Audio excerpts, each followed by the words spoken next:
Studies have demonstrated what's known as the birthday effect. It shows you're statistically more likely to die on or near your birthday. Plenty of famous names have proven it true. Keep watching to learn about celebrities who tragically died on their birthdays.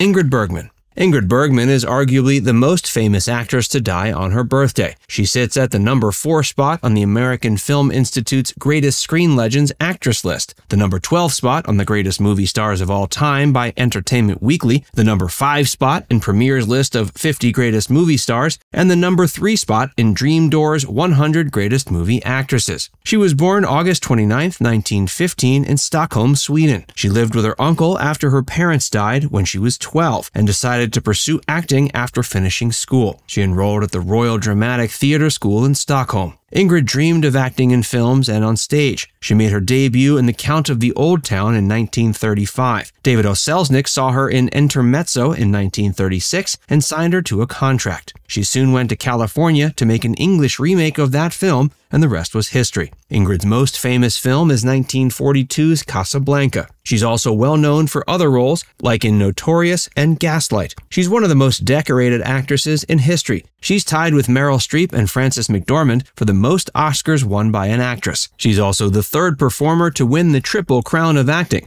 an Oscar, Tony, and Emmy. Ingrid still found time for love during her busy schedule. She was married 3 times. Her first husband was Dr. Peter Lindstrom. She fell in love with director Roberto Rossellini while filming Stromboli in Italy in 1950. She divorced him and married Lars Schmidt, whom she divorced in 1978. In total, she had 4 children: Pia, Robert, Isabella, and Isota. Ingrid sadly died of breast cancer on her 67th birthday, August 29, 1982.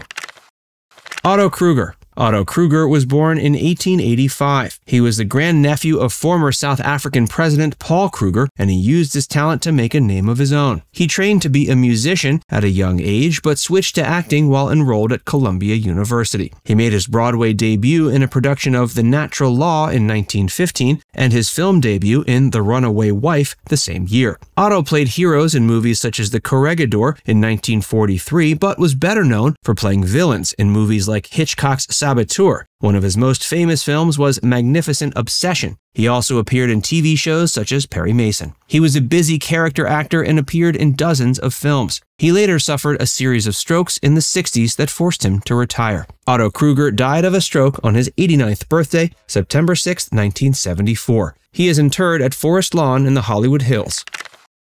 Gertrude Astor. Gertrude Astor was born in 1887. She began her entertainment career as a saxophone and trombone player on a riverboat. Actor Robert Edison convinced her to try movies. She became the first actress to sign a contract with Universal and one of the most prolific silent actresses of all time. She appeared in over 250 movies from 1915 to 1962. One of her first was The Shadows of Suspicion in 1916, and one of her most famous was 1925's Stage Struck. Other notable roles include appearances in The Strong Man and The Cat and the Canary. She also worked with Laurel and Hardy, Our Gang, and Charlie Chase once sound movies came on the scene. Most of them were bit parts in films like The Scarlet Claw, and her last was in The Man Who Shot Liberty Valance in 1962. Gertrude Astor passed away of a stroke on her 90th birthday, November 9, 1977. She was never married, and her only surviving family member was godson Rod Normand.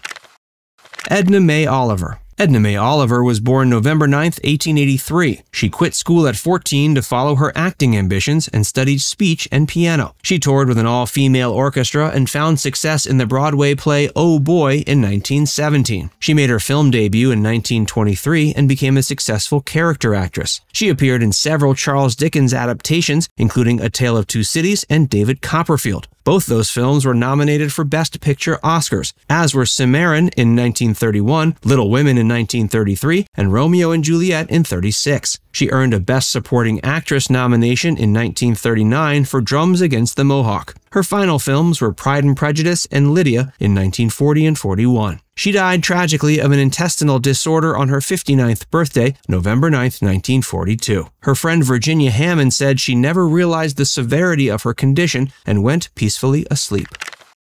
George Petrie. George Petrie was born November 16, 1912. His entertainment career began on the radio. He had the title role in dramas like Charlie Wilde, Private Detective, and The Adventures of the Falcon. He also appeared in programs like Call the Police, Murder at Midnight, and Philo Vance. George shined even brighter on TV with a list of credits almost too long to name. He was famous for his role as Eddie Haskell's father on Season 6 of Leave It to Beaver. He also had a recurring role on The Honeymooners. He appeared on The Twilight Zone and 19 episodes of radio mystery theater. One of his first big screen appearances was at Swords Point in 1952. He also appeared in Baby Boom, Planes, Trains, and Automobiles, and The Day After. He was married to Patricia Pope until his death. They had 2 children. He died of lymphoma on his 85th birthday, November 16, 1997. Before we tell you more, be sure to give this video a like and subscribe to Facts First if you haven't already.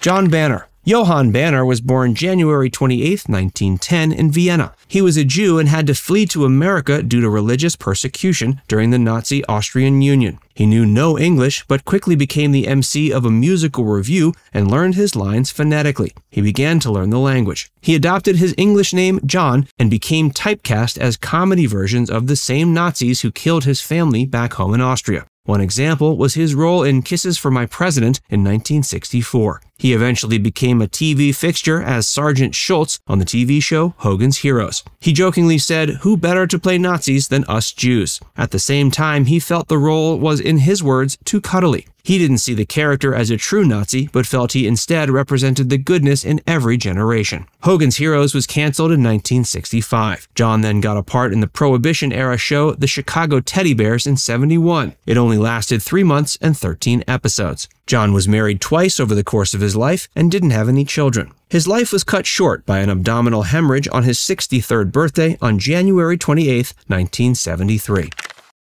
Mike Douglas. Mike Douglas was born August 11, 1920. He began his career as a singer but moved to California in the 40s. He joined Kay Kaiser's band and was a singer on the College of Musical Knowledge show in 1949. He was most famous for The Mike Douglas Show, which ran from 1961 to 81. It had plenty of notable guests, including Judy Garland, Debbie Reynolds, Betty Davis, and Lou Rawls. It was also the first syndicated show to win an Emmy. Mike also appeared in movies like Cinderella in 1950. He even had a hit recording in '66 when The Men in My Little Girl's Life reached number 6 on the charts. He wrote 2 books about his life. The first, Mike Douglas, My Story, was released in 1978. The next one, I'll Be Right Back, Memories of TV's Greatest Talk Show, was released in 1999. Mike Douglas died on his 86th birthday, August 11, 2006. Now it's time to hear from you. Who is your favorite of these stars who died on their birthday? Let us know in the comments section below. And before you go, make sure you give this video a like and subscribe to Facts First if you haven't already. Click the bell icon to stay updated on all our latest content.